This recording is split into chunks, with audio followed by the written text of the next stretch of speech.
And welcome back. Well, Rob, the Kent State baseball team has not gotten off to a hot start. Unfortunately. And the Flashes, however, now have come off a recent sweep of Toledo over the weekend. And one of Kent State's pitchers has come a long way since an injury, John. SportsCorner's reporter James Madalinsky is here with the story. James? Thanks, guys. Well, Kent State pitcher Chris Carpenter's right arm had him on a path to the majors.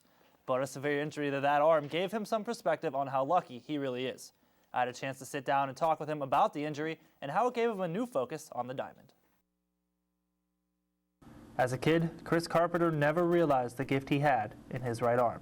I took things for granted, and I took my arm strength for granted, and then when I found out I'm not anything without my right arm. From playing ball in the backyard with his older brother and father to being selected in the 7th round of the 2004 Major League Baseball draft by the Detroit Tigers, Carpenter's ability to throw a baseball was on a level most could only dream of. Being drafted was an honor to Carpenter, but he felt it was important to get a college education before taking a chance at the majors. Then on May 8, 2005, Carpenter was forced to the bench. Pitching against Youngstown State, Carpenter ruptured the ulnar collateral ligament in his elbow and ended up being sidelined for nearly 2 years. It was really painful and hard to get through, but it's something that's made me a better player. He had, basically 18 months of rehab, and I think that says a lot about Chris because he responded really well. He continued to work very hard, and he's put himself into this position because of his hard work. From that point on, Carpenter's determination has been unmatched. We asked one of our freshmen last year who was working out with Chris, hey, what's your impression of Chris Carpenter? Give us one word. He's an animal. Carpenter said rehabbing the arm was one of the most difficult things he has ever done, and getting over the mental hurdle of stepping back onto the mound was harder than he ever imagined. Just getting out there and knowing that my arm's going to be going at 90+ miles an hour, and to think of the day that I tore it and how bad that hurt, like the mental thing was the hardest part to get over. But through it all, Carpenter felt the support of those around him.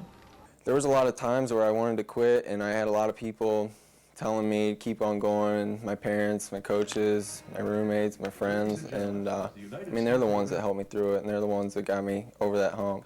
And now that Carpenter is fully recovered, he says there is no feeling like being able to dominate a game. You just see what sign that catcher puts down, and when you're in the zone, you don't even have to think about it. You just throw it wherever you want, and that's one of the best feelings to be in. But his stuff is explosive, is the simplest way I can put it. And it's exciting to watch him go out there and pitch when he's on his A game. So don't be surprised if you see Carpenter's explosive stuff coming off a Major League mound someday. For TV2 News, I'm James Madalinsky. Well, James, great story right there for Chris. How's he doing so far in this season? You know, he's had 7 starts so far this year. He got off to a real rocky start. He faced North Carolina and Louisville. But ever since he faced Washington State, he's really turned it around. He's got a 5.22 ERA. But in his last 31 innings pitched, he's got 31 strikeouts. This kid's stuff is unbelievable. I've seen him pitch 3 times this year. He's got some great stuff.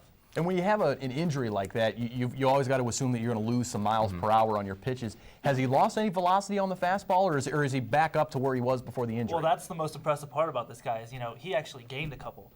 They said, when I talked to Coach Strickland, he went, he wasn't the hardest worker coming in. He was naturally gifted, and like I talked about in my story, it really turned his tide on how he felt about himself and how he started to work. And he lost 20 pounds, got all toned, and really started to pitch well and got his speed harder than he's ever thrown, he says.